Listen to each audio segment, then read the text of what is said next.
Bismillahirrahmanirrahim. Assalamualaikum warahmatullahi wabarakatuh. Oke, sebelum pelajaran kali ini dimulai, terlebih dahulu seperti biasa kita awali pertemuan kita pada kesempatan kali ini dengan pembacaan Al-Fatihah. Supaya apa yang kita pelajari bisa dijadikan ilmu yang bermanfaat serta barokah untuk kita semuanya. Alladzina ala kulli niyatin sholihah. Al-Fatihah.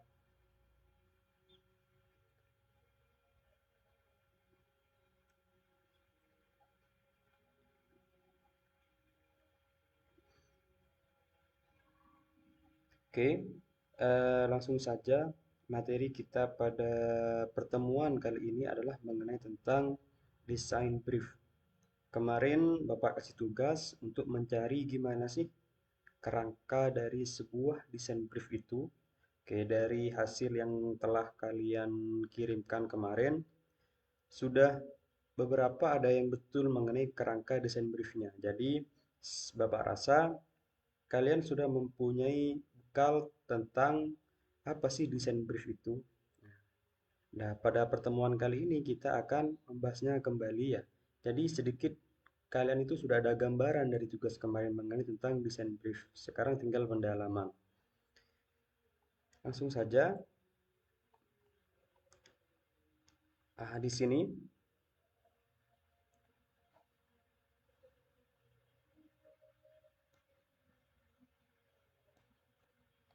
mengenai desain brief. Nah, desain brief adalah dokumen untuk proyek desain yang dikembangkan oleh seseorang atau tim yang bisa dirancang oleh seseorang atau bisa berupa dalam sebuah tim.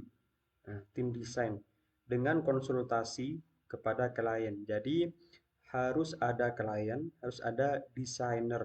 Itu dua itu poinnya yang paling penting. Tapi kebanyakan dan kalau perusahaan-perusahaan eh, yang sudah apa ya, yang sudah besar itu tidak langsung kepada desainer. Jadi seorang klien itu seorang yang membutuhkan desainnya kita itu terlebih dahulu masuk kepada yang namanya kreatif director. Masuk kepada tim kreatif dulu, baru nanti dari tim kreatif itu diarahkan kepada desainer seperti itu. Oke, paham ya? Paham. Oke. Selanjutnya mengenai desain brief atau panduan pekerjaan. Jadi intinya kalau desain brief ini adalah berupa suatu dokumen nanti. Nanti di bawah ada contohnya nanti. Desain brief atau panduan pekerjaan desain ibarat resep makanan semakin lengkap dan akurat. Jadi makan semakin efektif dan enak makanan yang akan disajikan. Itu kalau dipersepsikan dalam sebuah makanan. Jadi, setiap pekerjaan desain akan membutuhkan panduan, kerangka, brief, yang namanya ya, agar dapat menghasilkan desain yang sesuai dengan permintaan si klien. Jadi, kalau ibarat animasi, itu ada yang namanya storyboard terlebih dahulu, ya gitu alurnya. Nah, kalau mendesain ada yang namanya brief dulu.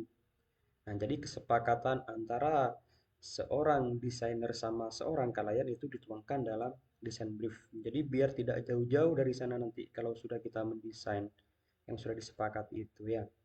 Kemudian desain brief menguraikan cakupan dan ruang lingkup proyek termasuk produk atau pekerjaan. Waktu dan anggaran, desain brief dapat digunakan untuk banyak proyek termasuk di bidang arsitektur, desain interior, dan desain industri. Desain yang baik dapat memiliki pengaruh besar pada kesuksesan strategi pemasaran perusahaan. Oke. Nah, tujuan desain brief yaitu membantu desainer untuk mengetahui segala informasi mengenai bisnis klien sehingga logo atau produk desain lain yang dihasilkan mampu menjadi identitas yang kuat dan tepat bagi bisnis tersebut. Nah, karena kita materi kemarin adalah mengenai tentang corporate identity, yaitu logo identitas. Nah, cara membuat logo. Nah, jadi alurnya seperti ini. Jadi sebelum kita mendesain, kita harus mendapat beberapa saran atau masukan, referensi yang bisa berasal dari profil perusahaan, kemudian merek, produk, dan target pasar. Apalagi sebuah logo harus bisa mencakup apa sih perusahaan yang bergerak di bidang apa itu, baru logonya bisa bisa apa ya? Bisa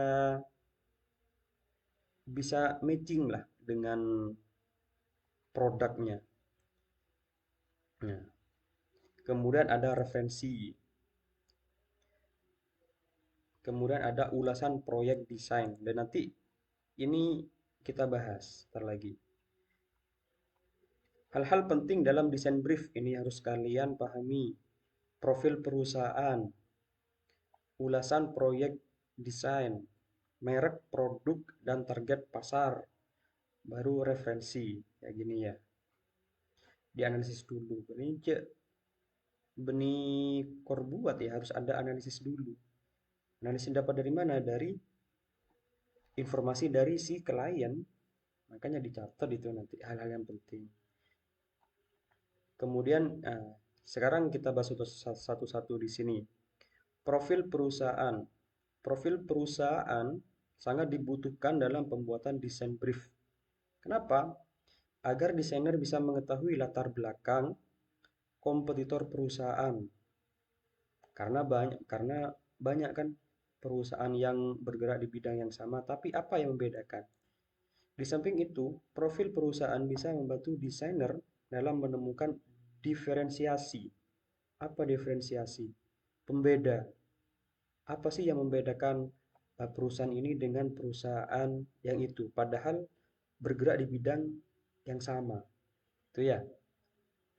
Kemudian, profil perusahaan mencakup informasi tentang visi dan misi perusahaan, nama perusahaan, nama proyek, merek atau brand, penanggung jawab di perusahaan, dan detail kontak. Yang kedua adalah ulasan proyek desain. Jadi kalian membuat ini, apa tujuannya kalian itu membuat itu? Atau bentuk yang akan kalian buat dari sebuah permintaan itu berbentuk seperti apa? Itu ya. Ini. Melalui ulasan proyek, desainer bisa mengerti apa yang diinginkan klien. Dan desainer pun bisa merancang strategi yang sesuai dengan keinginan si klien. Jelaskan tujuan apa desain ini diperuntukkan, rencananya ditampilkan di mana, dijelaskan juga sifatnya menciptakan ulang atau recreation ya, ataukah mengubah kesan atau branding ulang, itu bisa dikenal dengan rebranding. Jadi kalau produk itu misalkan logo belum pernah dibuat, misalkan ini masih awal, berarti itu adalah menciptakan, bukan mengubah lagi. Beda halnya logo itu sudah ada, tapi mau kita poles sedikit, mau kita rubah sedikit, itu baru namanya rebranding atau branding ulang. Jadi kalau baru itu menciptakan ya, baru awal, itu bukan branding, masih masih creation. Ya, menciptakan ulang, atau bisa juga kalau branding itu gak jauh-jauh dari logo yang awal, itu branding lah. Kalau merubah total itu bisa juga dikatakan sebagai menciptakan ulang. Jadi itu perbedaannya ya. Kemudian spesifikasi output desain, maksudnya itu adalah hasil luaran desain kalian.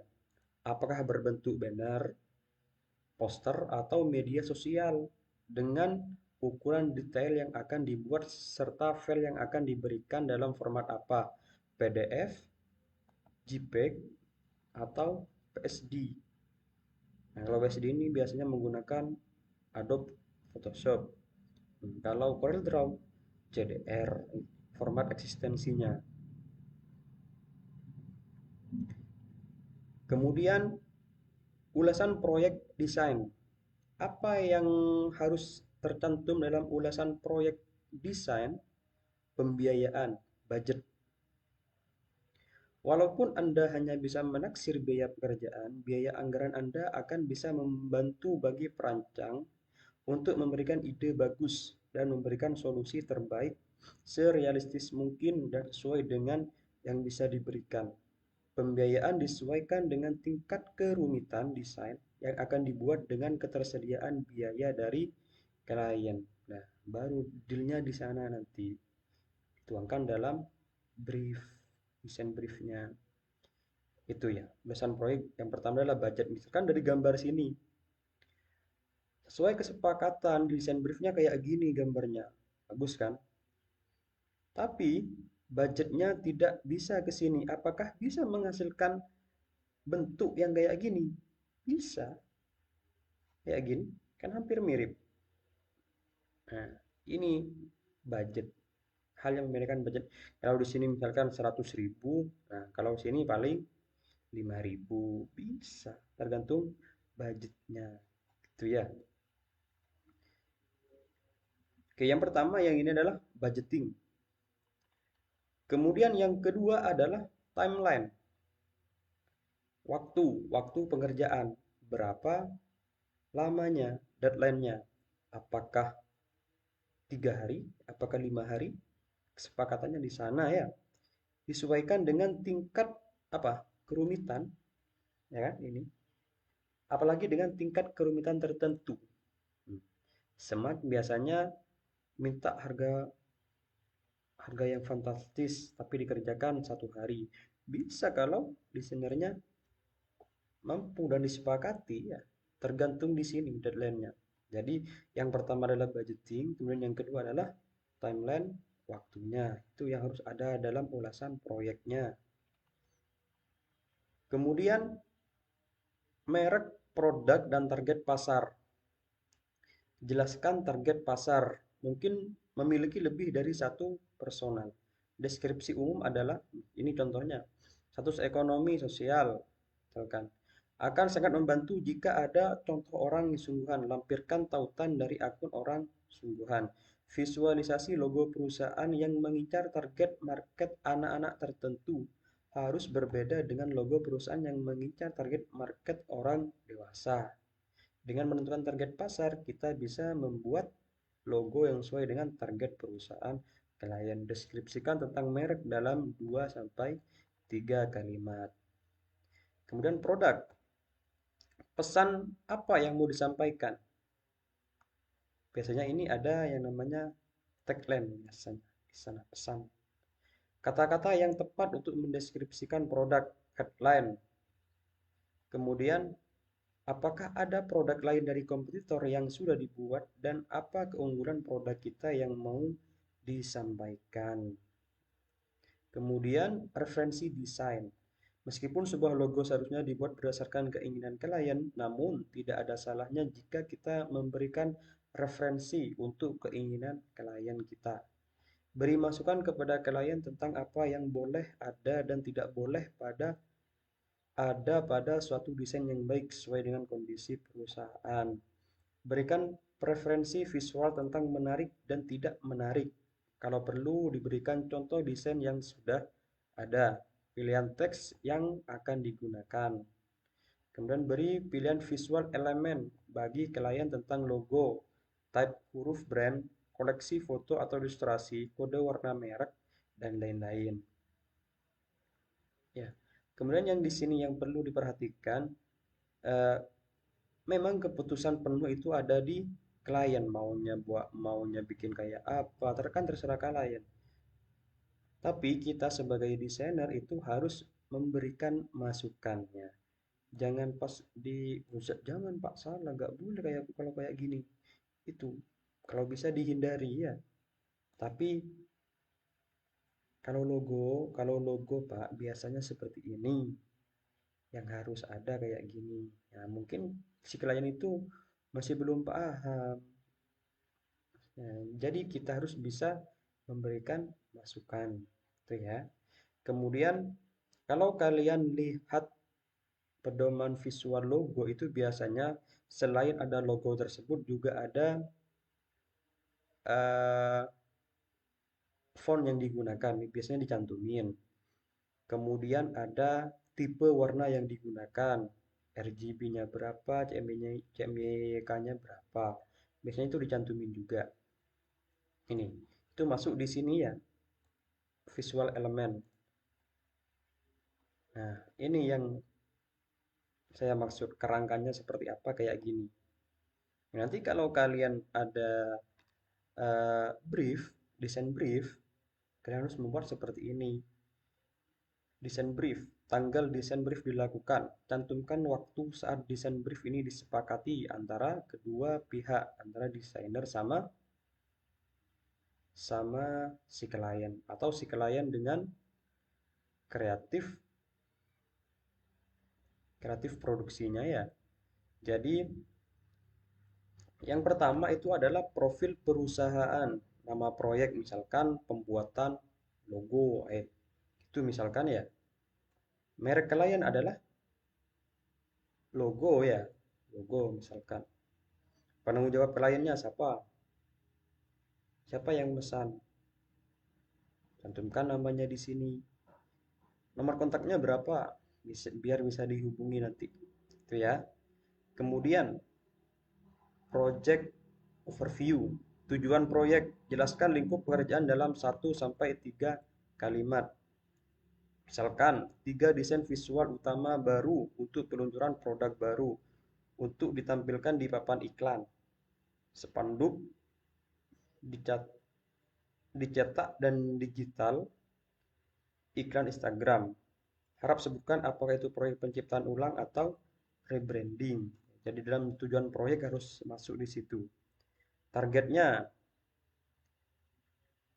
setiap jenis publikasi, papan iklan, ukurannya berapa, formatnya apa di sini, dimasukkan di sini. Timeline itu penyelesaian pekerjaan, apakah dari tanggal sekian sampai sekian.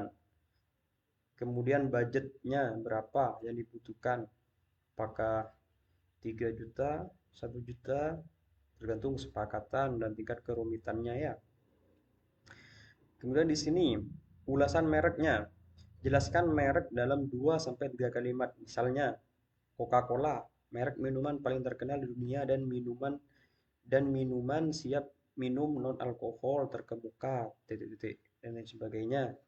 Ulasan produknya. Meluncurkan minuman sehat baru rasa buah untuk memenuhi permintaan dan sebagainya. Kemudian target audiennya di sini. Apakah untuk anak-anak, anak-anak TK, anak usia sekolah atau remaja, atau menengah ke atas, apa menengah ke bawah, tingkat ekonominya ya. Jadi boleh berdasarkan usia di sini ya. Status ekonomi sosial bisa, lokasi tertentu ya, bisa juga. Tergantung siapa yang akan bergerak di bidang apa di sini. Kemudian pesan utama, pesan yang ingin Anda sampaikan kepada audien, target, penekanan, penekanan nada suara, pilih kata-kata yang paling menggambarkan produk Anda. Kompetitor, kelebihan dan kekurangan dari perusahaan lain dan yang beda dengan kita. Referensi desain, iya dan tidak seperti yang tadi saya sampaikan. Apakah ada pedoman rebrandingnya? Kalau ada ya dikirim biar tidak jauh-jauh. Misalkan di sini iya dan tidak. Misalkan yang iya, elemen desain yang wajib dimiliki, tidak boleh yang tidak, misalkan elemen yang harus ada di sini gambarnya berbentuk bulat misalkan, apa berbentuk kotak dan sebagainya.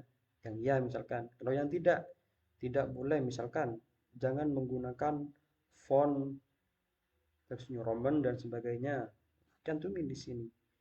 Visual preference-nya suka dan tidak seperti yang saya sampaikan di atas tadi.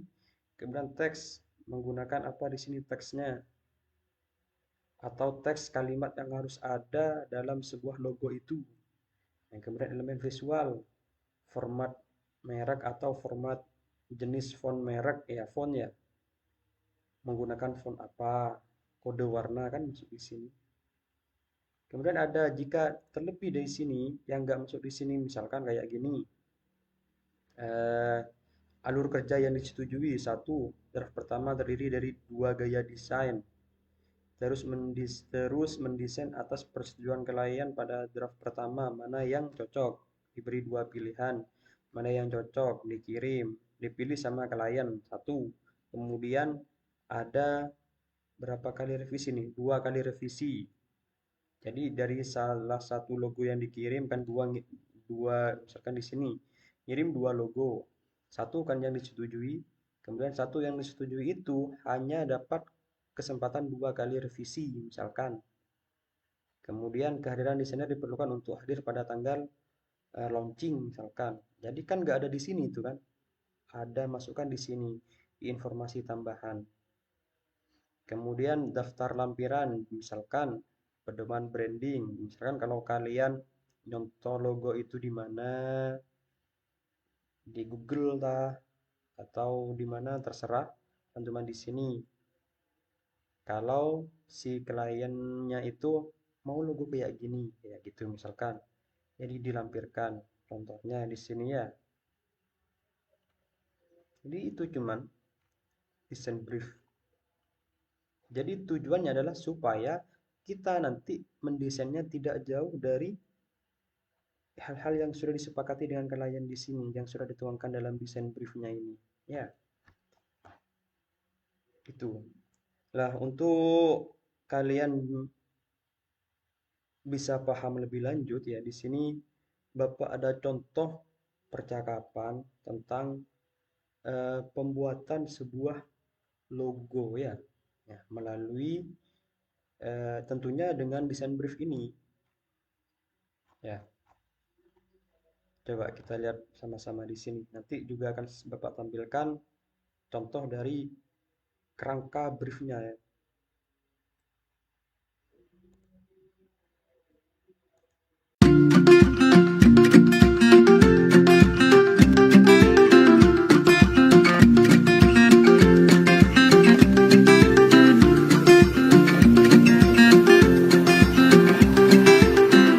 Mas Bahtiar ya?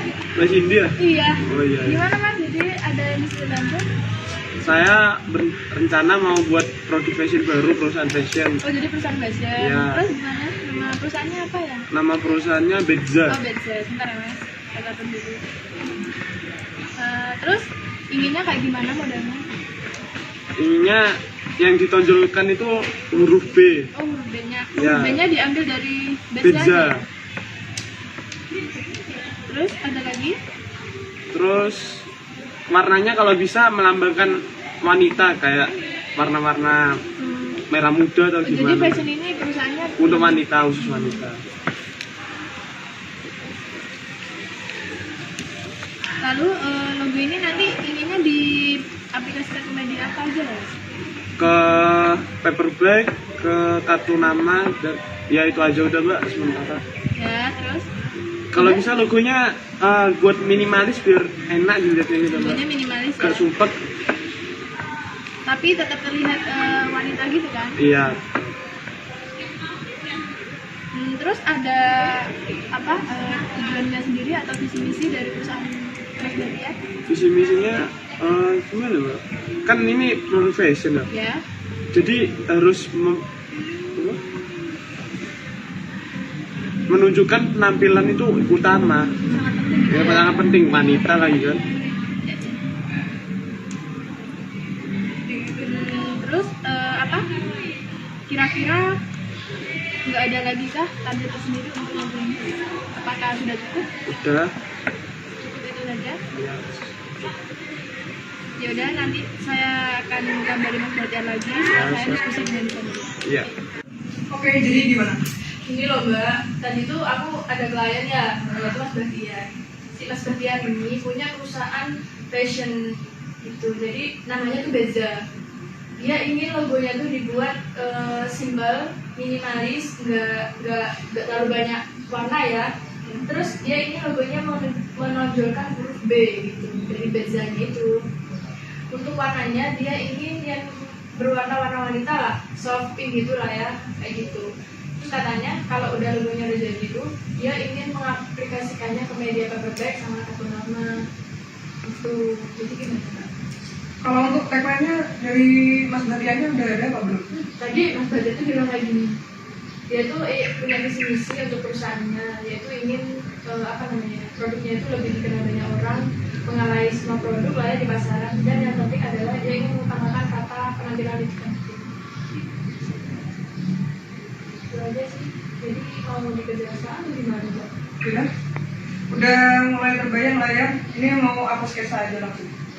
Jadi nanti kalau udah selesai, kabarin Mbak ya. Oke, siap.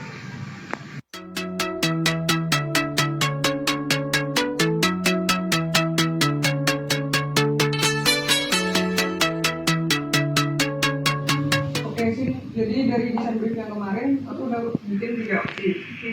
Terus? Untuk tagline-nya sendiri aku pakai kata appearance is important. Artinya? Penampilan itu penting. Soalnya dari Mas Batia sendiri kan mintanya. Iya, betul-betul. Terus Untuk logo pertamanya gimana? logo pertamanya ini berupa inisial dari betsanya tersendiri. B, T, sama Z. Betul sama Z. Ada singkatannya? Ada. B-nya itu maksudnya best, terbaik.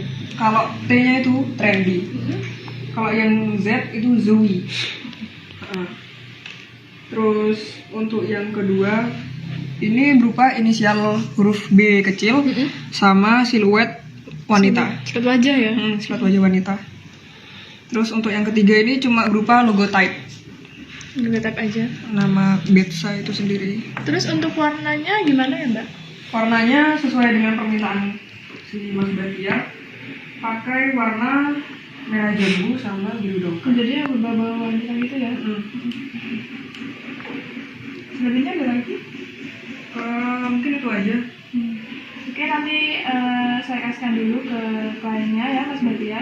Kalau dia udah memilih yang mana, nanti Mbak akan saya hubungi. Oke, terima kasih. Sama-sama. Jadi gimana Mbak sketsa logonya? Jadi gini Mas, saya udah konsultasi sama desainernya Mbak Uri. Mbak Uri di sini buat 3 sketsa logo. Mas mau yang mana dulu ya saya jelasin? Ya satu persatu silakan dijelaskan dengan rinci. Baik, jadi yang sketsa pertama itu Mbak Uri bilang kalau Mas kan mintanya logonya diambil dari icon huruf B ya. Ya. Nah ini dibuat huruf B. Ini modelnya simple, elegan.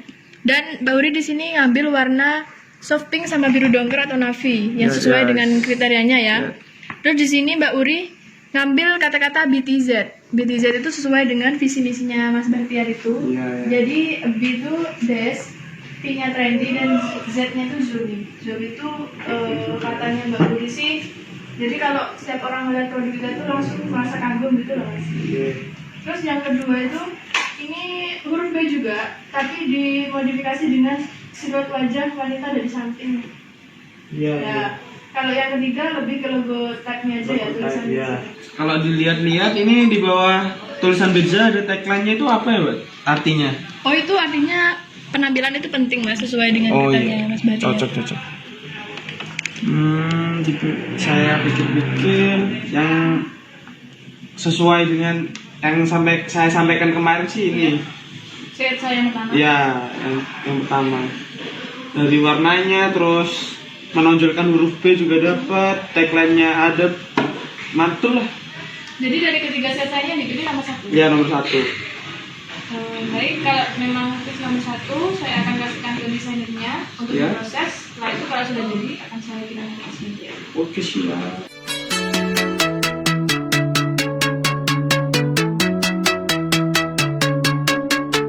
Oke Mbak Huri, ini Mas Bahtiar kliennya dan Mas Bahtiar ini Mbak Huri desainernya. Kemarin sketsanya yang sudah dipilih Mas Bahtiar sudah didigitalkan oleh Mbak Huri. Selebihnya nanti isinya akan dijelaskan oleh Mbak Huri ya. Silakan Mbak. Ya, jadi ini yang udah saya digitalkan ya Mas. Iya. Dari logo Betsa kemarin. Ini namanya guideline. Oh, warnanya sama kayak yang dijelaskan sama Mbak Cindy kemarin ya, Mbak? Iya. Ini untuk penjelasan namanya, fontnya, bentuk-bentuknya gitu. Iya. Ini opsi-opsi warna, pengaplikasian di warna-warna yang lain juga. Ini opsi penempatan apa ini namanya? Namanya sama tagline, Oh iya. beda posisi. Ini warna-warnanya. Terus yang terakhir ini kalau diaplikasikan ke paper Paper bag. bag sama ID card itu ya mbak ya. Iya, betul sekali. Oke. Gimana mas? Sip sip. Terus soal harga itu gimana mbak? Soal harga sesuai dengan yang dibicarakan waktu itu. Jadi totalnya 15 juta. Oke. Langsung saya transfer nanti mbak. Terima kasih.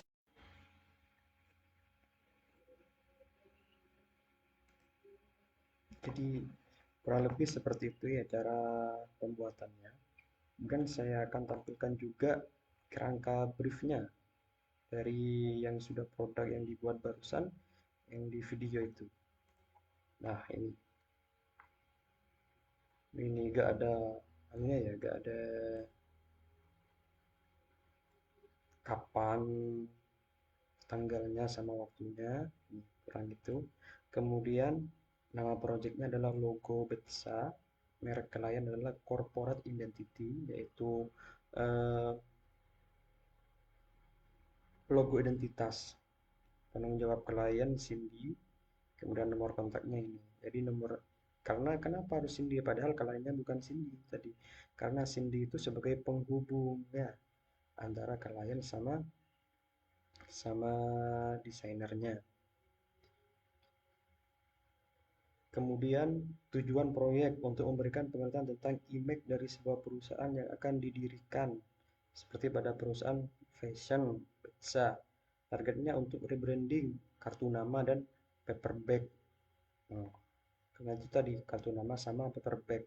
Nah, itu yang video terakhir itu yang ada contoh kalau diaplikasikan kepada kartu nama sama paper bag itu merupakan salah satu contoh dari produk prototype yang telah kita pelajari kemarin. Jadi kan prototype adalah salah satu satu contoh bentuk yang akan dihasilkan mau buat seperti apa kan kayak gitu. Kemudian timelinenya adalah 3 hari. Budgetnya 15 juta. Padahal tadi berapa ngomongnya tadi 50 juta ya. Ulasan merek Betsamur adalah perusahaan yang bergerak di bidang fashion yang menjual produk pakaian. Kemudian ulasan produknya adalah logo di sini ya. Logo, buatan logo. Kemudian diaplikasikan ke paper bag sama sama apa tadi kartu nama ya.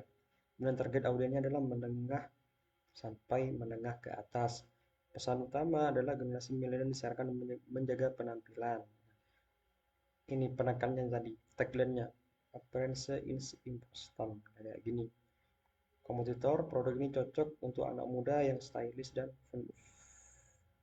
fashionable yang menggunakan produk Betsa. Referensi desain ya dan tidak ya. Referensi dari Pinterest dan Instagram. Elemen desain wajib memiliki kesatuan antara komponen dalam desain. Kemudian harus ada apa tadi? Warna apa itu tadi? Yang kayak kewanita-wanitaannya. Your design ini kan uh, agak muda kayak gitu ya. Kemudian teks untuk teks menggunakan yang muncul di sana adalah tulisan Betsa sama tagline-nya di bawahnya itu. Elemen visualnya adalah logo. Logo ini contohnya kayak tadi itu dari bisa berubah di tempat posisinya. Kan ada Betsa logonya di sini, tulisannya di sini. Kemudian tulisannya logo dulu baru tulisan bawahnya kan kayak gitu. Itu penempatannya. Kemudian jenis font, ini menggunakan font apa? Ada tagline dari Betsa sendiri. Informasi tambahannya di sini. Klien membayar DP 50% sebelum sebelum logo itu jadi. Misal desainer mengirim hasil desain kepada klien maksimal 2 kali revisi. Klien membayar penuh biaya kontrak. Desainer mengirimkan hasil akhir ya, hasil file akhir. Klien diperlukan penandatanganan surat pernyataan atau apa ya, kalau MOU misalkan. MOU apa? Surat pernyataan itu apa? Kesepakatan kerja itu apa? Iya, MOU ya. Kemudian daftar lampiran kayak gini. Contoh, ini contoh verbetnya kayak gini. Kartu nama kayak gini. Oke, itu saja mengenai tentang desain brief. Jadi dengan materi ini sama contoh dari video itu bisa menambah pemahaman kalian tentang desain brief. Ya.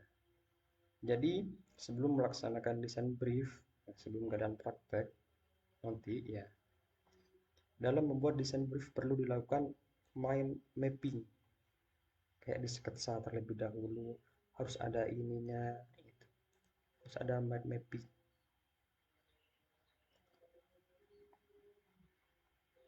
Ini kesimpulannya, desain brief adalah dokumen untuk proyek mendesain yang dikembangkan oleh seseorang atau tim desain ya, dengan berkonsultasi dengan klien. Dalam membuat desain brief perlu dilakukan mind mapping berdasarkan kata kunci sesuai dengan kerangka dasar desain brief. Oke, mungkin itu saja untuk pertemuan kali ini. Kurang lebihnya Bapak mohon maaf. Kalau ada pertanyaan atau yang perlu didiskusikan, seperti biasa, kita diskusikan di komentar di Google Classroom.